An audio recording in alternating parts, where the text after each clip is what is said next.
Chapter VI. The Little Miner. The next day the great clouds still hung over the mountain, and the rain poured like water from a full sponge. The princess was very fond of being outdoors, and she nearly cried when she saw that the weather was no better. But the mist was not of such a dark, dingy grey. There was light in it, and as the hours went on it grew brighter and brighter, until it was almost too brilliant to look at, and late in the afternoon the sun broke out so gloriously that Irene clapped her hands, saying, "See, see, Lootie, the sun has had his face washed. Look how bright he is. Do get my hat, and let us go out for a walk. Oh dear, how happy I am!" Lootie was very glad to please the princess. She got her hat and cloak, and they set out together for a walk up the mountain, for the road was so hard and steep that the water could not rest upon it, and it was always dry enough for walking a few minutes after the rain ceased. The clouds were rolling away in broken pieces, like great over woolly sheep, whose wool the sun had bleached till it was almost too white for the eyes to bear. Between them the sky shone with a deeper and purer blue because of the rain. The trees on the roadside were hung all over with drops, which sparkled in the sun like jewels. The only things that were no brighter for the rain were the brooks that ran down the mountain. They had changed from the clearness of crystal to a muddy brown, but what they lost in colour they gained in sound, or at least in noise, for a brook, when it is swollen, is not so musical as before. But Irene was in raptures with the great brown streams tumbling down everywhere, and Lootie shared in her delight, for she too had been confined to the house for 3 days. At length she observed that the sun was getting low, and said it was time to be going back. She made the remark again and again, but every time the princess begged her to go on just a little farther and a little farther, reminding her that it was much easier to go downhill, and saying that when they did turn they would be home in a moment. So on and on they did go, now to look at a group of ferns over whose tops a stream was pouring in a watery arch, now to pick up a shining stone from a rock by the wayside, now to watch the flight of some bird. Suddenly the shadow of a great mountain peak came up from behind and shot in front of them. When the nurse saw it, she started and shook, and catching hold of the princess's hand, turned and began to run down the hill. "What's all the haste, nursie?" asked Irene, running alongside of her. "We must not be out a moment longer." "But we can't help being out a good many moments longer."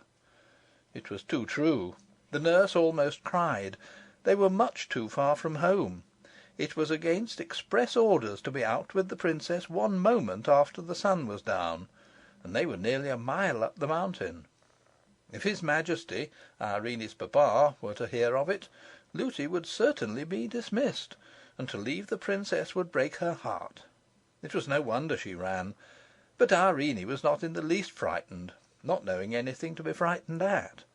She kept on chattering as well as she could, but it was not easy. "Lootie, Lootie, why do you run so fast? It shakes my teeth when I talk." "Then don't talk," said Lootie. But the princess went on talking. She was always saying, "Look, look, Lootie." But Lootie paid no more heed to anything she said, only ran on. "Look, look, Lootie, don't you see that funny man peeping over the rock?" Lootie only ran the faster. They had to pass the rock, and when they came nearer, the princess saw it was only a lump of the rock itself that she had taken for a man. "Look, look, Lootie, there's such a curious creature at the foot of that old tree. Look at it, Lootie. It's making faces at us, I do think." Lootie gave a stifled cry and ran faster still, so fast that Irene's little legs could not keep up with her, and she fell with a crash. It was a hard downhill road, and she had been running very fast, so it was no wonder when she began to cry. This put the nurse nearly beside herself, but all she could do was to run on the moment she got the princess on her feet again. "Who's that laughing at me?" said the princess, trying to keep in her sobs, and running too fast for her grazed knees. "Nobody, child," said the nurse, almost angrily. But that instant there came a burst of coarse tittering from somewhere near, and a hoarse, indistinct voice that seemed to say, "Lies, lies, lies." "Oh!" cried the nurse, with a sigh that was almost a scream, and ran on faster than ever. Nursey, Lootie, I can't run any more. Do let us walk a bit." "What am I to do?" said the nurse. "Here, I'll carry you." She caught her up, but found her much too heavy to run with, and had to set her down again. Then she looked wildly about her, gave a great cry, and said, "We've taken the wrong turning somewhere, and I don't know where we are. We're lost, lost." The terror she was in had quite bewildered her. It was true enough they had lost the way. They had been running down into a little valley, in which there was no house to be seen. Now Irene did not know what good reason there was for her nurse's terror, for the servants had all strict orders never to mention the goblins to her. But it was very discomposing to see her nurse in such a fright. Before, however, she had time to grow thoroughly alarmed like her, she heard the sound of whistling, and that revived her. Presently they saw a boy coming up the road from the valley to meet them. He was the whistler, but before they met his whistling changed to singing, and this is something like what he sang: A rod, dod, bang, go the hammers clang, hit and turn and bore, whiz and puff and roar. Thus we rive the rocks, force the goblin locks, see the shining ore. 1, 2, 3, bright as gold can be. 4, 5, 6, shovels, mattock, picks. 7, 8, 9, light your lamp at mine. 10, 11, 12, loosely hold the helve. We're the merry miner boys, make the goblins hold their noise. "I wish you would hold your noise," said the nurse rudely, for the very word goblin, at such a time and in such a place, made her tremble. It would bring the goblins upon them to a certainty, she thought, to defy them in that way. But whether the boy heard her or not, he did not stop his singing. 13, 14, 15, this is worth the sifting. 16, 17, 18, there's the match and lating. 19, 20, goblins in the plenty. "Do be quiet!" cried the nurse in a whispered shriek. But the boy, who was now close at hand, still went on. "Hush, scush, scurry, there you go in a hurry. Gobble, gobble, goblin, there you go a wobbling. Hobble, hobble, hobbling, cobble, cobble, goblin, hop, bob, goblin. Ha! There," said the boy, as he stood opposite them. "There, that'll do for them. They can't bear singing, and they can't stand that song. They can't sing themselves, for they have no more voice than a crow, and they don't like other people to sing." The boy was dressed in a miner's dress, with a curious cap on his head. He was a very nice looking boy, with eyes as dark as the mines in which he worked, and as sparkling as the crystals in their rocks. He was about 12 years old. His face was almost too pale for beauty, which came of his being so little in the open air and the sunlight, for even vegetables grown in the dark are white. But he looked happy, merry indeed, perhaps at the thought of having routed the goblins, and his bearing as he stood before them had nothing clownish or rude about it. "I saw them," he went on, "as I came up, and I'm very glad I did. I knew they were after somebody, but I couldn't see who it was. They won't touch you as long as I'm with you." "Why, who are you?" asked the nurse, offended at the freedom with which he spoke to them. "I'm Peter's son." "Who's Peter?" "Peter the miner." "I don't know him." "I am his son, though. And why should the goblins mind you, pray?" "Because I don't mind them. I'm used to them." "What difference does that make?" "If you're not afraid of them, they're afraid of you. I'm not afraid of them, that's all. But it's all that's wanted, up here, that is. It's a different thing down there. They won't always mind that song even down there. And if any one sings it, they stand grinning at him awfully. And if he gets frightened and misses a word or says a wrong one, don't they give it him!" "What do they do to him?" asked Irene, with a trembling voice. "Don't go frightening the princess," said the nurse. "The princess?" repeated the little miner, taking off his curious cap. "I beg your pardon, but you oughtn't to be out so late. Everybody knows that's against the law." "Yes, indeed it is," said the nurse, beginning to cry again, and I shall have to suffer for it." "What does that matter?" said the boy. "It must be your fault. It's the princess who will suffer for it. I hope they didn't hear you call her the princess. If they did, they're sure to know her again. They're awful sharp." "Lootie, Lootie!" cried the princess. "Take me home."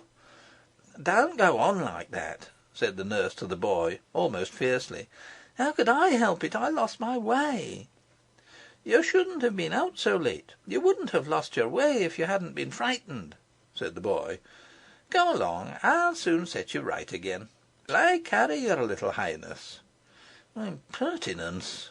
murmured the nurse, but she did not say it out loud, for she thought if she made him angry he might take his revenge by telling some one belonging to the house, and then it would be sure to come to the king's ears. "No, thank you," said Irene. "I can walk very well, though I can't run as fast as Nursey. If you will give me one hand, Lucy will give me another, and then I shall get on famously." They soon had her between them, holding a hand of each. "Now let's run," said the nurse. "No, no," said the little miner. "That's the worst thing you can do. If you hadn't run before, you would not have lost your way, and if you run now, they'll be after you in a moment." "I don't want to run," said Irene. "You don't think of me," said the nurse. "Yes, I do, Lootie. The boy says they won't touch us if we don't run." "Yes, but if they know at the house that I kept you out so late, I shall be turned away, and that would break my heart."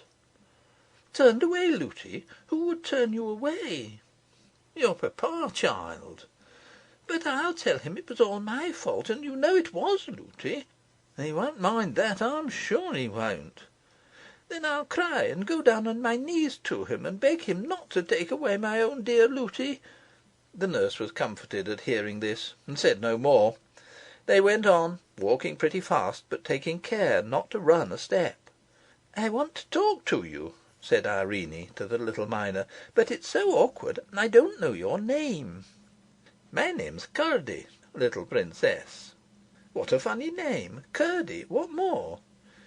"Curdie Peterson. What's your name, please?" "Irene." "What more?" "I don't know what more. What more is my name, Lootie?" "Princesses haven't got more than one name. They don't want it." "Oh, then, Curdie, you must call me just Irene, and no more." "Now, indeed," said the nurse indignantly, "he shall do no such thing." "What shall he call me, then, Lootie?" "Your Royal Highness."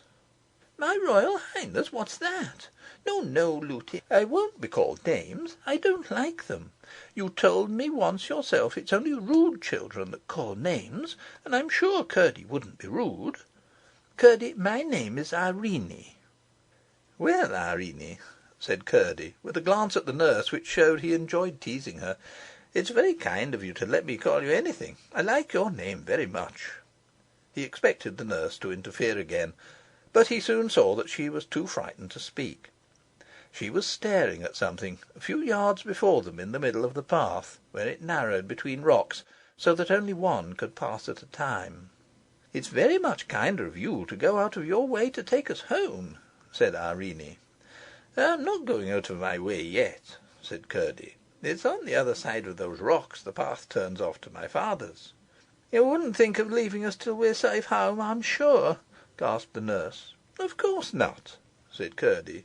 "You dear, good, kind Curdie, I'll give you a kiss when we get home," said the princess. The nurse gave her a great pull by the hand she held, but at that instant something in the middle of the way, which had looked like a great lump of earth brought down by the rain, began to move. One after another it shot out four long things, like two arms and two legs, but it was now too dark to tell what they were. The nurse began to tremble from head to foot. Irene clasped Curdie's hand yet faster, and Curdie began to sing again. "A 1, 2, hit and hew, 3, 4, blast and bore, 5, 6, there's a fix, 7, 8, hold it straight, 9, 10, hit again, hurry, scurry, bother, smothy, there's a toad in the road, smash it, squash it, try it, you're another, up and off, there's enough, ha!" As he uttered the last words, Curdie let go his hold of his companion and rushed at the thing in the road as if he would trample it under his feet. It gave a great spring and ran straight up one of the rocks like a huge spider. Curdie turned back laughing and took Irene's hand again. She grasped his very tight, but said nothing till they had passed the rocks. A few yards more, and she found herself on a part of the road she knew, and was able to speak again.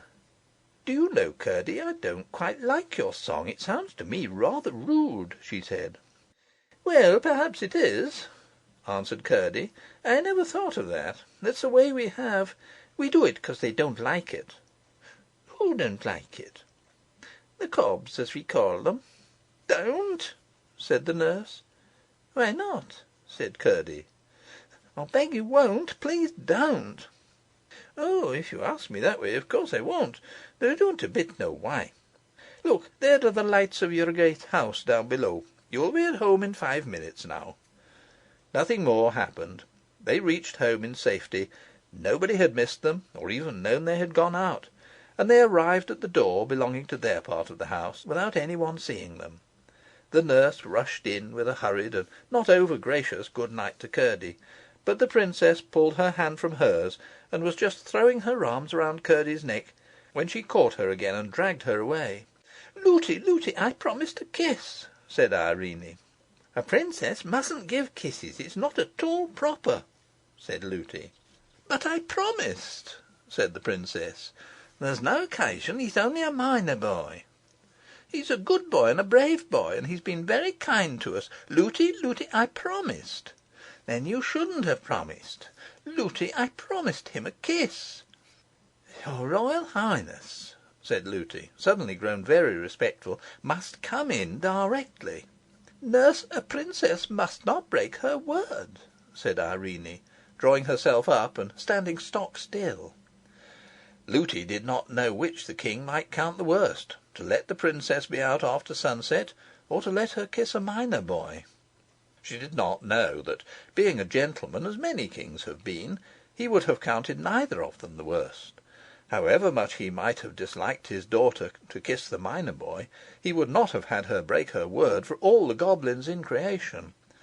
But, as I say, the nurse was not lady enough to understand this, and so she was in a great difficulty, for if she insisted, some one might hear the princess cry and run to see, and then all would come out.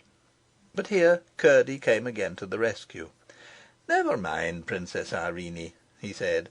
"You mustn't kiss me tonight, but you shan't break your word. I will come another time, you may be sure I will." "Oh, thank you, Curdie," said the princess, and stopped crying. "Good night, Irene. Good night, Lootie," said Curdie, and turned and was out of sight in a moment. "I should like to see him," muttered the nurse, as she carried the princess to the nursery. "You will see him," said Irene. "You may be sure Curdie will keep his word. He's sure to come again." "I should like to see him," repeated the nurse, and said no more. She did not want to open a new cause of strife with the princess by saying more plainly what she meant.